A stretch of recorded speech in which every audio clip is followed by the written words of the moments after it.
Hello friends, അകലെ latest review. Hrithika ആകെ ടെൻഷനോടെ റൂമിനകത്ത് അങ്ങോട്ടും ഇങ്ങോട്ടും ഇങ്ങനെ നടക്കും. അപ്പോഴാണ് രാജു അങ്ങോട്ട് വരുന്നത്.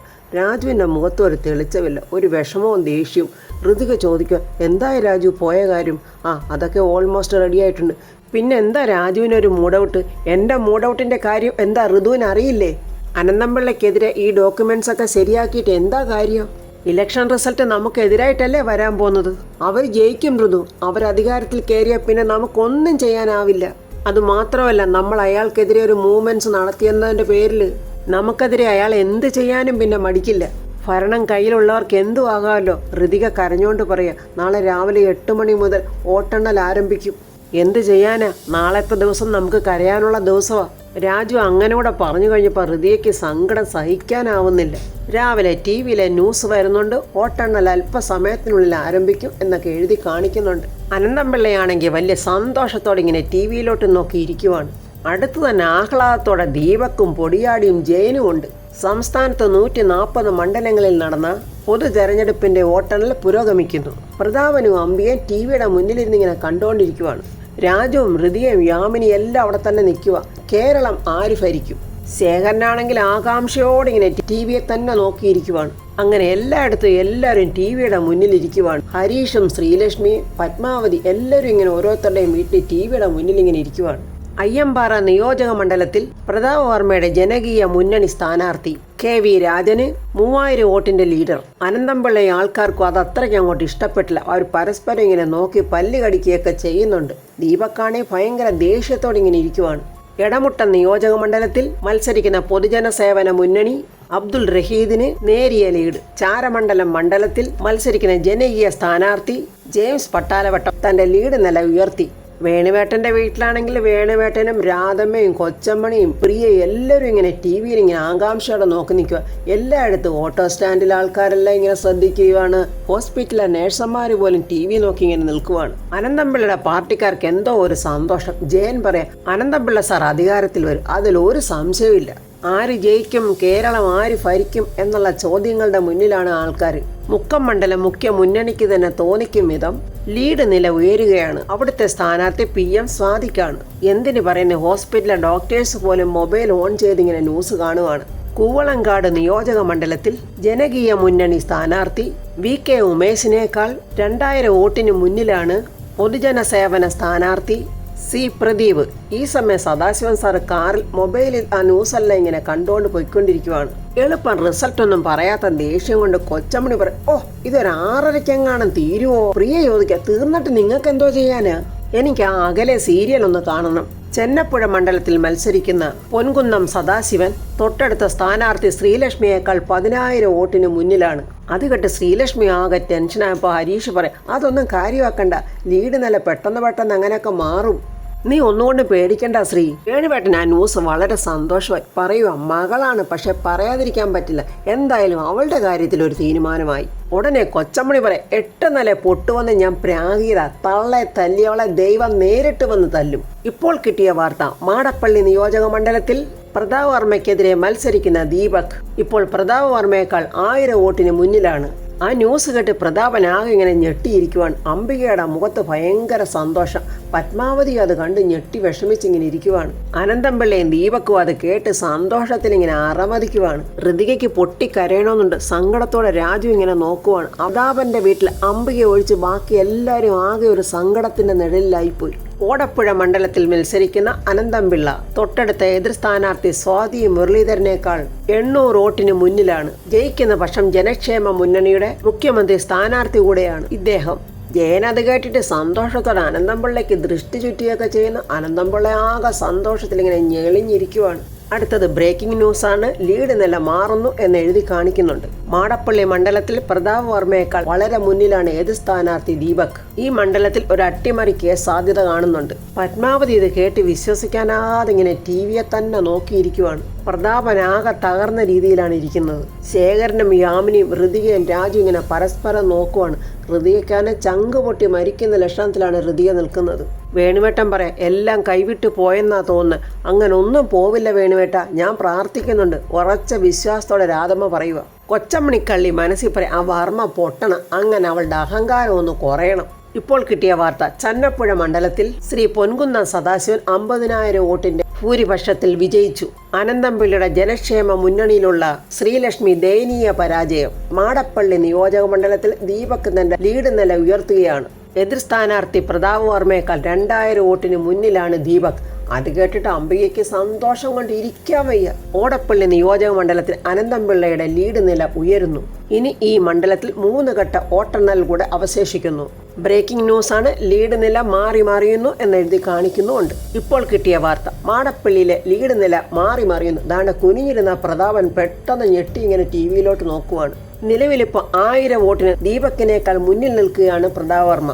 ഈ മണ്ഡലത്തിൽ 3 ഘട്ട വോട്ടെണ്ണലുകൾ പൂർത്തിയായി. പ്രതാപ് വർമ്മയുടെ വീട്ടിലെ എല്ലാവരുടെയും മുഖത്ത് പൂത്തിരി കത്തിച്ച പ്രകാശം. ഋതിക എന്തോ തീരുമാനിച്ചുറപ്പിച്ച പോലെയാണ് നിൽക്കുന്നത്.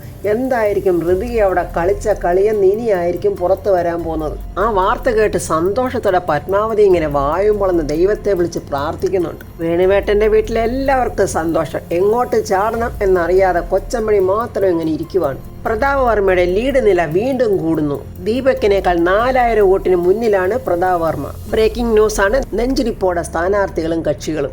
ആകെ ടെൻഷനിൽ വിഷമിച്ചിരുന്ന പ്രതാപന്റെ മുഖത്ത് ഭയങ്കര സന്തോഷമായി. സന്തോഷം കൊണ്ട് എന്ത് ചെയ്യണമെന്നറിയാതെ രാജു ഇങ്ങനെ ചിരിച്ചുകൊണ്ട് നിൽക്കുവാണ്. അംബികയുടെ കാര്യമാണ് വളരെ കഷ്ടം. അംബിക പ്രതാപനെ നോക്കി ചിരിക്കുവാണോ കരയുവാണോ എന്നൊന്നും അറിയാൻ പറ്റുന്നില്ല. ഓടപ്പുഴയിൽ സ്വാതി മുന്നേറുന്നു. എതിർ സ്ഥാനാർത്ഥി അനന്തംപിള്ളയേക്കാൾ 6,000 വോട്ടിന് മുന്നിലാണ് സ്വാതി ഇപ്പോൾ നിൽക്കുന്നത്. അനന്തംപിള്ളയും കൂട്ടുകാരുടെ എല്ലാ അഹങ്കാരവും അറമതിയും എല്ലാം നിന്നതാണ്ട് ആകെ വിഷമിച്ചിരിക്കുക. സംസ്ഥാനത്തുടനീളം പ്രതാപ വർമ്മ തരംഗം. 140 മണ്ഡലങ്ങളിലേക്ക് നടന്ന മത്സരത്തിൽ 130-ലധികം സീറ്റുകൾ ഇപ്പോൾ തന്നെ പ്രതാപ വർമ്മയുടെ മുന്നണി നേടിക്കഴിഞ്ഞു. സംസ്ഥാനത്ത് KCP തരംഗമാണ് കാണുന്നത്. സദാശിവൻ സാർ ഇപ്പോഴും കാറിൽ തന്നെയാണ്. പുള്ളി മൊബൈലിൽ ഇതെല്ലാം കണ്ടുകൊണ്ട് വരുവാണ്. ഇപ്പോൾ കിട്ടിയ വാർത്ത, ജനക്ഷേമ മുന്നണി സ്ഥാനാർത്ഥി അനന്തംപിള്ള തോറ്റു. അനന്തംപിള്ള ദയനീയമായി പരാജയപ്പെട്ടു എന്നിങ്ങനെ ടിവിയിൽ എഴുതി കാണിക്കുന്നുമുണ്ട്. അതുകൂടെ കണ്ടു കഴിഞ്ഞപ്പോൾ പ്രതാപന്റെ മുഖത്ത് സന്തോഷത്തിന് അതിരില്ല. കൊച്ചമ്മണിയുടെ മകൻ ജയൻ അവിടെ ഭയങ്കര അഭിനയമൊക്കെ കാണിക്കുന്ന കരയുന്നത് പോലൊക്കെ അങ്ങോട്ട് കാണിക്കുവാണ്. ഇനി ഏറ്റവും പുതിയ വാർത്ത, പ്രതാപ് വർമ്മ 40,000 വോട്ടിന്റെ ഭൂരിപക്ഷത്തോടുകൂടി വിജയിച്ചിരിക്കുന്നു. ശ്രീ പ്രതാപ് വർമ്മയുടെ മുന്നണി ഇനി അധികാരത്തിലേക്ക്. അയ്യോ, പത്മയുടെ ഒരു സന്തോഷമെന്ന് കാണണം. കേരളത്തിന്റെ ചരിത്രത്തിൽ ഇന്നേ വരെ കാണാത്ത ഭൂരിപക്ഷത്തോടെ KCP അധികാരത്തിലേക്ക്. ഓട്ടോ സ്റ്റാൻഡിലെ ആൾക്കാരെല്ലാം ഇങ്ങനെ മൊബൈലിൽ നോക്കി വളരെ സന്തോഷത്തോടെ നിൽക്കുവാണ്. രാജു സന്തോഷം കൊണ്ട് കൈയടിക്കുക. ഋതിക ഒരു ചെറിയ പുഞ്ചിരിയോട് ഇങ്ങനെ നിൽക്കുന്നുണ്ട്. ഋതിക എന്തോ വലിയൊരു തരികട അവിടെ കാണിച്ചിട്ടുണ്ട്. ഇനി ആയിരിക്കും അത് പറയാൻ പോകുന്നത്. അനന്തംപിള്ളയോടൊപ്പം നിൽക്കുന്ന പോലെ അഭിനയിച്ച് സ്വന്തം അച്ഛൻ്റെ വിജയത്തിന് വേണ്ടി തന്നെയായിരിക്കും ഋതിക പ്രവർത്തിച്ചത്. ഋതികയെ കുറ്റം പറഞ്ഞ യാമിനിയും രാജുവും ശേഖരനും എല്ലാം ഇങ്ങനെ ഋതികയെ തന്നെ നോക്കുക. നിറകണ്ണുകളോടെ എന്തു പറയണമെന്നറിയാതെ അംബികയെ ഇങ്ങനെ ഋതികയെ ഒരു നോട്ടം നോക്കുന്നുണ്ട്. മകനോടൊപ്പം മന്ത്രിമന്ദിരത്തിൽ പോയി താമസിക്കാൻ പെട്ടിയും പടുക്കയൊക്കെ ഒരുക്കി വെച്ചിരിക്കുന്നതായിരുന്നു അംബിക. രാജു അതിശയത്തോടെ ഋതികയെ നോക്കിയിട്ട് മനസ്സിൽ പറയാൻ, എന്നോട് പോലും പറയാത്ത ഒരു പ്ലാൻ ഋതികയുടെ മനസ്സിലുണ്ടായിരുന്നല്ലേ. ഋതിക അങ്ങനെ ഒരു കള്ള ചിരിയോടെ അവിടെ നിൽക്കുവാണ്. സുജാത പത്മയോട് ചോദിക്കുന്നത്, സന്തോഷമായില്ലേ ചേച്ചി? 140 മണ്ഡലങ്ങളിലേക്ക് മത്സരിച്ച അനന്തംപിള്ളയുടെ ജനക്ഷേമ മുന്നണിക്ക് കേവലം 2 സീറ്റുകൾ മാത്രം. ഇവക്കും അനന്തനും താണ്ട തലയ്ക്ക് കയ്യും കൊടുത്തിരിക്കുന്നുണ്ട്. 138 സീറ്റുമായി പ്രതാപ് വർമ്മയുടെ മുന്നണി അധികാരത്തിലേക്ക്. ബ്രേക്കിംഗ് ന്യൂസ്, മുഖ്യമന്ത്രി സ്ഥാനത്തേക്ക് പ്രതാപ് വർമ്മ. വേണുവേട്ടനാണെങ്കിൽ സന്തോഷം കൊണ്ട് തുള്ളിച്ചാടുക. പൊട്ടിച്ചേ കാലുവാരികളെ പൊട്ടിച്ചേ. രാജു സന്തോഷത്തോടെ ഋതിയെ കെട്ടിപ്പിടിച്ചിട്ട് പറയുന്നത്, congratulation Ritu, thank you so much. ഈ സമയം ശ്രീലക്ഷ്മിയും ഹരീഷും കരയുവാണ്. അച്ഛ എന്ന് വിളിച്ചോണ്ട് ഋതു പ്രതാപന്റെ അടുത്തോട്ട് ചെല്ലുക. പ്രതാപൻ മകളെ ചേർത്ത് പിടിച്ചിട്ട് രാജു പ്രതാപന് കൺഗ്രാജുലേഷനും പറയുന്നു. പ്രതാപൻ സന്തോഷത്തോടെ പറയാം, മക്കളെ, എന്റെ ഈ മുന്നണിയുടെ വിജയശില്പികൾ നിങ്ങളാണ്.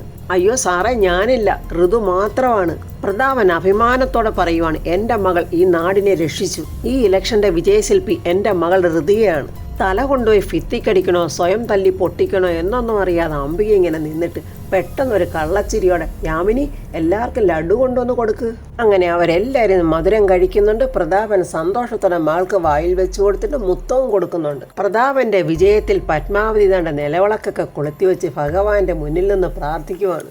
ഈശ്വര, ഞങ്ങളുടെയൊക്കെ പ്രാർത്ഥന നീ കേട്ടു. എൻ്റെ ഭഗവാനെ, എങ്ങനെ നന്ദി പറയണമെന്ന് എനിക്കറിയില്ല. ഞാൻ നേർന്ന നേർച്ചകളെല്ലാം ഞാൻ നടത്തിയേക്കാവേ. ജീവിതത്തിൽ എന്നും അദ്ദേഹത്തിന് നല്ലത് മാത്രമേ നടക്കാവുള്ളേ ഭഗവാനെ. ജയൻ പൊടിയാടിയോട് പറയാം, പൊടിയാടി, ഈ ഇലക്ഷന് കിടന്ന് നമ്മൾ പെടാപ്പാട് പെട്ടിട്ടും നമുക്ക് ഫീസൊന്നുമില്ലേ? ഉണ്ടല്ലോ ജയ, നമുക്ക് ടപ്പിയോക്ക ഫ്രൈയും റൈസ് സൂപ്പും. അയ്യോ അതെന്തോന്നാ, അപ്പൊ ഇംഗ്ലീഷ് അറിയില്ലേ? കപ്പയും കഞ്ഞിവെള്ളമെന്ന്. ആനന്ദംപിള്ള മനസ്സറിഞ്ഞ് ഒന്നും തരില്ലളിയ, അതുകൊണ്ട് നമ്മൾ കട്ടെടുത്തോണം. അപ്പോഴങ്ങോട്ട് കുറെ പോലീസ് വരുന്നുണ്ട്. അവർ വന്നിട്ട് ജയനോട് ചോദിക്കുന്നത്, നിങ്ങൾ അനന്തംപിള്ളയുടെ ആരാ? അയ്യോ ഞങ്ങൾ ആരുമല്ല, ഞങ്ങൾ വെറും ടാക്സി ഡ്രൈവേഴ്സാ. ഇലക്ഷന് കാർ ഓടിച്ചതിന്റെ കാശ് മേടിക്കാൻ വേണ്ടി വന്നതാ. അപ്പോൾ അനന്തംപിള്ളയും ദീപക്കും മുകളിൽ നിന്ന് ഇങ്ങോട്ട് ഇറങ്ങി വരുന്നുണ്ട്. ജയൻ ഉടനെ പറയാം, ദാണ്ട സാറ് വരുന്നുണ്ട്, എടാ വാടാ പൊടിയാടി എന്നും പറഞ്ഞ് ജയൻ പൊടിയാടിയെ വിളിച്ചോണ്ട് അവിടെ നിന്ന് ഓടുവാണ്. വന്നിരിക്കുന്ന പോലീസ് ഓഫീസർ അനന്തംപിള്ളയോട് ചോദിക്കുന്നു, മിസ്റ്റർ അനന്തംപിള്ളയല്ലേ? അതെ, എന്താണ് അങ്ങനെ ചോദിച്ചത്? ഞാൻ വളരെ പ്രസിദ്ധനാണല്ലോ. അതെ, താൻ പ്രസിദ്ധനൊക്കെയാ, പക്ഷെ ഈ നിമിഷം മുതൽ ഒരു കുപ്രസിദ്ധനാകാൻ പോവുക. തന്നെ അറസ്റ്റ് ചെയ്യാനോ ഞങ്ങൾ വന്നു. അറസ്റ്റ് ചെയ്യാനോ? എന്താ കാര്യം? എന്താ കാര്യങ്ങൾ പറയാതെ താൻ വരില്ല? ഇല്ല, ഒരിക്കലും വരില്ല. എന്നാൽ കാര്യങ്ങൾ അറിഞ്ഞോ? പ്രതാപ വർമ്മയെ ബോംബ് വെച്ച് കൊല്ലാൻ ഗൂഢാലോചന നടത്തി. അത് നടപ്പാക്കി എന്നുള്ളത് ഒന്നാമത്തെ കുറ്റം. ഇലക്ഷൻ ചട്ടങ്ങൾ ലംഘിച്ച് ദീപക് എന്ന സ്ഥാനാർത്ഥിയെയും മറ്റുള്ളവരെയും ജയിപ്പിക്കാൻ കണക്കിൽപ്പെടാത്ത കോടികൾ വോട്ടർമാർക്ക് വിതരണം ചെയ്തത് രണ്ടാമത്തെ കുറ്റം. കുറ്റങ്ങൾ ഇനിയും ഒത്തിരിയുണ്ട്. ബാക്കിയെല്ലാം അങ്ങ് മജിസ്ട്രേറ്റിന്റെ മുന്നിൽ ചെന്നപ്പോൾ പറയാം. പുറത്തോട്ട് വന്നിട്ട് ജയൻ പൊടിയാടിയിട്ട് പറയാം, നീ കിഴക്കോട്ട് ഓടിക്കോ, ഞാൻ പടിഞ്ഞോട്ട് ഓടിയേക്കാം. അനന്തംപിള്ള കുറച്ച് അഹങ്കാരത്തോടെ പറയാം, എന്നെ അറസ്റ്റ് ചെയ്യാൻ നിങ്ങളുടെ വാറണ്ട് ഉണ്ടോ? പോലീസ് ഓഫീസർ പോക്കറ്റിൽ നിന്ന് വാറണ്ട് എടുത്ത് കാണിച്ചപ്പോൾ ദാണ്ട അനന്തംപിള്ള ഞെട്ടിത്തെറിച്ചിങ്ങനെ നിൽക്കുക. താനൊരു താപ്പാനയല്ലേ, അപ്പൊ വാറണ്ട് ഇല്ലാതെ ഞങ്ങൾ വരുമോ? ഈ തെരഞ്ഞെടുപ്പിന്റെ കാറ്റ് എനിക്കെതിരായി വീശിയപ്പോഴേ ഈ അറസ്റ്റ് ഞാൻ പ്രതീക്ഷിച്ചതാ. അങ്ങനെ വലിയ സന്തോഷത്തോടെ മുഖ്യമന്ത്രിയാകാവുന്ന കേരളം തന്റെ കയ്യിലിട്ട് അമ്മാനമാടാമെന്നും കേരളം തന്നെ മൊത്തമായിട്ട് വിഴുങ്ങാന്ന് വിചാരിച്ച അനന്തംപിള്ളയുടെ കൈക്ക് താണ്ട കൈവിലങ്ങുമൊക്കെ അണിയിപ്പിച്ച് പോലീസുകാർ കൊണ്ടുപോവുക. അപ്പോൾ ഋതികയും രാജീവ് അങ്ങോട്ട് വന്നിട്ടുണ്ട്. ഋതിക അനന്തംപിള്ളയോട് ചോദിക്കുക, എന്താടോ തനിക്ക് സന്തോഷമായോ? എൻ്റെ അച്ഛനോട് ചെയ്ത കൊടും കുറ്റത്തിന് ഈ ഋതിക വർമ്മ വെറുതെ ഇരിക്കുമെന്ന് താൻ ചിന്തിച്ചോ? എൻ്റെ അച്ഛനെ ബോംബ് വെച്ച് കൊല്ലാൻ ശ്രമിച്ച ഗൂഢാലോചനയിൽ തൻ്റെ കൂടെ വേറെ ആരൊക്കെ ഉണ്ടായിരുന്നെന്ന് താൻ അവിടെ മജിസ്ട്രേറ്റിന്റെ മുന്നിൽ പറഞ്ഞോണം.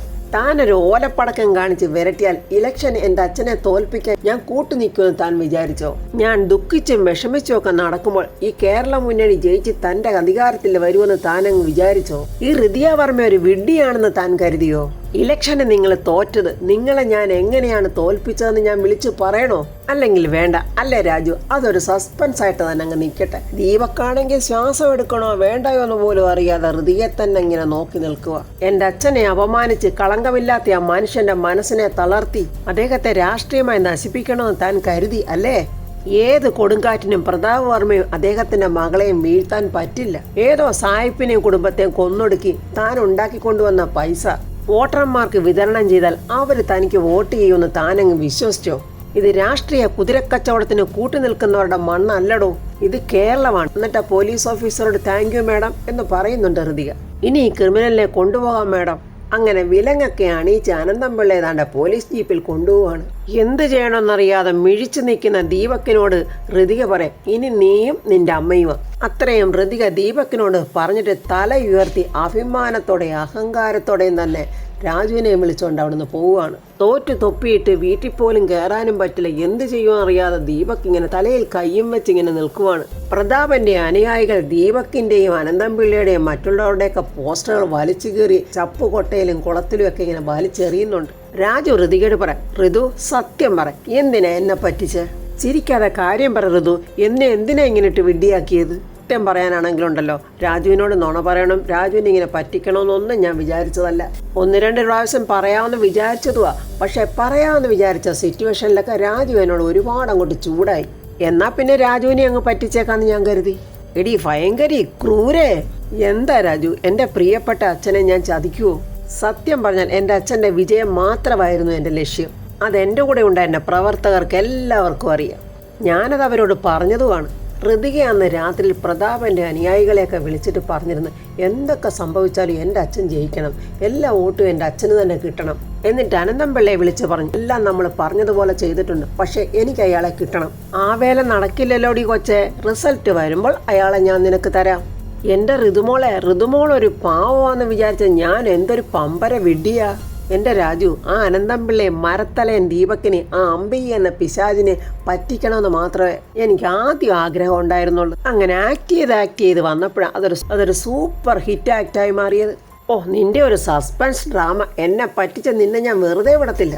ഇതിന് നിനക്കൊരു ശിക്ഷ കൂടിയേ തീരൂ എന്ന് പറഞ്ഞ സ്നേഹത്തോടെ ഹൃതികയുടെ ചെവി പിടിച്ചിട്ട് ഹൃതിക ഇങ്ങനെ ആലിംഗനം ചെയ്യുവാണ് രാജു. ടി വിയിലെ വാർത്തയിൽ ഇങ്ങനെ ഓരോരോ കാര്യങ്ങൾ ഇങ്ങനെ വന്നുകൊണ്ടിരിക്കുവാണ്. KCP തരംഗം എന്ന് വെച്ചാൽ അത് പ്രതാപവർമ്മയുടെ തരംഗം. മത്സരിച്ച 140 സീറ്റുകളിൽ 138 സീറ്റുകളിലും വിജയം നേടിയ KCPയുടെ അധികാര മുന്നണി അധികാരത്തിലേക്ക് ആധികാരികമായ വിജയം നേടിയ പ്രതാപവർമ്മയുടെ മുന്നണി ഉടൻ അധികാരത്തിലെത്തും. നിലവിലെ സാഹചര്യത്തിൽ മുഖ്യമന്ത്രിയാകാനുള്ള എല്ലാ യോഗ്യതകളും മുൻ വിദ്യാഭ്യാസ വകുപ്പ് മന്ത്രിയായിരുന്ന പ്രതാപവർമ്മയ്ക്ക് തന്നെയാണുള്ളത്. അംബിക വന്ന് ടി വിയിലെ ന്യൂസ് കേൾക്കുവാൻ അംബികയ്ക്ക് ദേഷ്യം കൊണ്ട് TV തന്നെ ഇപ്പം തല്ലിപ്പൊട്ടിക്കുമോ എന്നറിയില്ല. പ്രതാപവർമ്മ മുഖ്യമന്ത്രി സ്ഥാനത്തേക്ക്. അപ്പോഴംബികയുടെ ഫോണിലോട്ട് ദീപക്ക് വിളിക്കുന്നുണ്ട്. ചുറ്റുപാടും അംബിക നോക്കിയിട്ട് ഓടി പുറത്തു വന്നിട്ട്, എടാ ദീപക്ക്, നീ ഇതെവിടെയാടാ? എവിടാന്ന് അമ്മ ചോദിച്ചാൽ ഞാനിപ്പോൾ പെരുവഴിയില്ല. ഇലക്ഷന് വാടകയ്ക്കെടുത്ത് റെന്റ് കാറിൽ ഇപ്പം ചാരി നിൽക്കുക. അല്ലാതെ എന്ത് ചെയ്യാന്? ആകാശത്തേക്ക് വിട്ട ഗുണ്ട് പൊട്ടിച്ചെതറിയതുപോലെ ആയില്ലേ? അതേടാ മോനെ, നീ മുഖ്യമന്ത്രി, ഞാനവിടെ ക്ലബ് ഹൗസിൽ നിന്ന് ഭരണചക്രം തിരിക്കുന്ന രാഷ്ട്രീയ തന്ത്രജ്ഞ. കേരളം എന്റെയും നിന്റെയും കയ്യിൽ കിടന്ന് കറങ്ങുന്ന പമ്പരം. അതേമ്മേ, ഞാൻ സത്യപ്രതിജ്ഞ ചെയ്ത് കഴിഞ്ഞാൽ ഉടനെ ആ പ്രതാപവർമ്മയും മകളെയും മരുമകനെയും പിടിച്ച് അകത്തിടണമെന്നായിരുന്നു. അതിനെന്താ മോനെ, നിന്റെ വ്യാജ അമ്മായിയപ്പൻ ഇപ്പൊ അകത്ത് കിടന്ന് പുല്ലും വെള്ളവും കഴിക്കുമല്ലേ? പിടിവീടാതെ നീ നിന്നെ തന്നെ നോക്കിക്കോണേ എൻ്റെ പൊന്നുമോനെ. എന്നെ ആരും ഒരു പുല്ലും ചെയ്യില്ലമ്മേ. എന്നെ നോക്കാനൊക്കെ എനിക്ക് നന്നായിട്ട് അറിയാം. എന്നാലും എന്തൊരു നാണം കെട്ട തോൽവിയായി പോയി മോനെ നമ്മുടേത്. ഇനി നാട്ടുകാരുടെ മുഖത്ത് എങ്ങനെ നോക്കും? അമ്മയ്ക്ക് നൈസായിട്ട് എസ്കേപ്പ് ചെയ്യാമല്ലോ. അമ്മ മനസ്സുകൊണ്ട് എന്നോടൊപ്പം ആയിരുന്നെങ്കിലും അമ്മ പ്രതാപവർമ്മയോടൊപ്പം ആയിരുന്ന ആൾക്കാർ വിചാരിക്കുന്നത്. എൻ്റെ പൊന്നുമോനെ, ആ സമയത്ത് ഞാൻ അങ്ങനെ നിന്നില്ലായിരുന്നെങ്കിൽ ഇപ്പം നിന്നെപ്പോലെ പെരുവഴിയിലായാനെ. അതിന് ഞാൻ പെരുവഴിയിലൊന്നും അല്ല. ഇവിടുത്തെ 5 സ്റ്റാർ ഹോട്ടലിൽ ഞാൻ റൂം ബുക്ക് ചെയ്തിരിക്കുക. അനന്തംപിള്ളയുടെ കുറെ ഫണ്ട് എൻ്റെ കയ്യിലുണ്ട്. അല്ലെങ്കിലും കാശിൻ്റെ കാര്യത്തിലൊന്നും എൻ്റെ മോൻ വിഷമിക്കേണ്ട. എന്താവശ്യം ഉണ്ടെങ്കിലും മോൻ അമ്മയോട് പറഞ്ഞാൽ മതി. ഫണ്ടൊക്കെ ഞാൻ മോന് ട്രാൻസ്ഫർ ചെയ്ത് തന്നേക്കാം. ആ ഇഡിയറ്റ്സ് രാജുവിൻ ഹൃതിക അവിടെ ഇല്ലേ? ഇലക്ഷൻ വിജയിച്ചതിൻ്റെ തിളപ്പിലെ പുറത്തെവിടെയോ അറമതിച്ച് നടക്കുക. ഇതിനെല്ലാത്തിനും പിന്നിൽ അവളെ ഒറ്റ ഒരുത്തി ഹൃതിക. അവൾ മാത്രമല്ലമ്മേ, ആ ബുദ്ധി രാജുവിൻ്റെ വളരെ തന്ത്രപൂർവ്വം അല്ലേ ആനന്ദംപിള്ളയെ കുരുക്കി അകത്താക്കിയത്. അതെന്തായാലും ശരിയാ. ഒരു താപ്പാനെയല്ലേ അവര് മയക്കുമരുന്ന് വെച്ച് അകത്താക്കിയത്. പിന്നെ ഞാൻ വിളിച്ച കാര്യം ഇതുവരെ പറഞ്ഞില്ല. അതെന്താ മോനെ? ഞാൻ ഇനി ഇവിടെ നിന്ന് ശരിയാവില്ല. അമ്മ ആ വീട്ടിൽ നിന്ന് എത്രയും പെട്ടെന്ന് ആ പാസ്പോർട്ട് എടുത്ത് എനിക്കൊന്ന് എത്തിച്ചു തരണം. ഞാൻ സ്റ്റേറ്റ്സിലോട്ട് എടാ, അതെങ്ങനെ വർക്കൗട്ടാവും? അനന്തംപിള്ള ജയിലിൽ കിടക്കുമ്പോൾ മാരേജ് പ്രപ്പോസലൊക്കെ എങ്ങനെ നടക്കും? അതൊക്കെ വർക്കൗട്ടാവും. അമ്മ എത്രയും പെട്ടെന്ന് പാസ്പോർട്ട് ഇങ്ങോട്ട് എത്തിച്ചു തന്നാൽ മതി. എടാ മോനെ, ഞാൻ പറയുന്നോ നീ ഒന്ന് കേക്ക്. പ്രതാപനോട് ഞാൻ കാര്യങ്ങളൊക്കെ പറഞ്ഞ് മനസ്സിലാക്കാം. അവൻ ക്ഷമിക്കും. മോൻ ഇങ്ങോട്ടോ. അതൊന്നും ശരിയാവില്ലമ്മേ. എന്നെ കൊന്ന് കത്തിച്ചു കളയാൻ കാത്തിരിക്കുക അവരെല്ലാവരും. അവരുടെ മുമ്പിലോട്ട് ഞാൻ വരില്ല. അംബിക ഇതെല്ലാം ദീപക്കിനോട് സംസാരിക്കുമ്പോൾ യാമിനി കയ്യിലൊരു കപ്പ് പായസമാണെന്ന് തോന്നുന്നു. അതും കൊണ്ട് അവിടെ നിന്ന് ഇതെല്ലാം കേൾക്കുന്നുണ്ടായിരുന്നു. ദീപക്കിനെ കണ്ട് പ്രതാപന്റെ ആൾക്കാരെല്ലാം നിന്ന് കളിയാക്കുന്നുണ്ട്. അല്ലെങ്കിൽ വേണ്ട, രാത്രിയിൽ ഞാൻ അങ്ങോട്ട് വരാം എന്ന് പറഞ്ഞിട്ട് പെട്ടെന്ന് ദീപക്ക് ഫോൺ കട്ട് ചെയ്യുവാണ്. ചേടാ, അവൻ ഫോൺ കട്ട് ചെയ്തല്ലോ എന്ന് പറഞ്ഞിട്ട് അംബികയെ തിരിയുമ്പോൾ താണ്ട നിറപുഞ്ചിരിയോടെ കയ്യിൽ പായസമായിട്ട് യാമിനി അവിടെ നിൽക്കുവാണ്. അംബിക ആകെ അങ്ങ് ഞെട്ടിപ്പോയി. ഇതാ ചേച്ചി എന്നും പറഞ്ഞ് അംബികയുടെ അടുത്തോട്ട് കൊണ്ടുചെല്ലുമ്പോൾ അംബികയെ ഓർക്കുക, എന്താ ഇത്? സംഭാരം. അപ്പൊ പായസം അല്ലായിരുന്നു, സംഭാരമാണ് യാമിനി കൊണ്ടുവന്നത്. അംബിക അത് യാമിനിയുടെ കയ്യിൽ നിന്ന് വാങ്ങി കുടിച്ചുകൊണ്ടിരിക്കുമ്പോൾ യാമിനി പറയും, ഈ സംഭ്രമത്തിന് സംഭാരം നല്ലതാണ്. അപ്പോൾ ഫ്രണ്ട്സ്, ഇനി എന്തായിരിക്കും അംബികയുടെ മകന്റെ നീക്കങ്ങൾ? ജയിലിൽ കിടക്കുന്ന ആനന്ദംപിള്ള അംബികയെക്കുറിച്ചും ദീപക്കിനെക്കുറിച്ചുള്ള സത്യങ്ങളെല്ലാം വിളിച്ച് പറയുമോ? അതെല്ലാം കേട്ട് പ്രതാപൻ അപ്പോഴെങ്കിലും കൂടപ്പറപ്പും സ്വന്തം സഹോദരിയെ അമ്മയായിട്ട് കണ്ടിരുന്ന അംബികയുടെ തനി നിറവ് എന്തായിരുന്നെന്ന് ആ പ്രതാപൻ ഇനിയെങ്കിലും തിരിച്ചറിയുമായിരിക്കും എന്നുള്ള പ്രതീക്ഷയോടെ അടുത്ത റിവ്യൂമായി നമുക്ക് നാളെ കാണാം.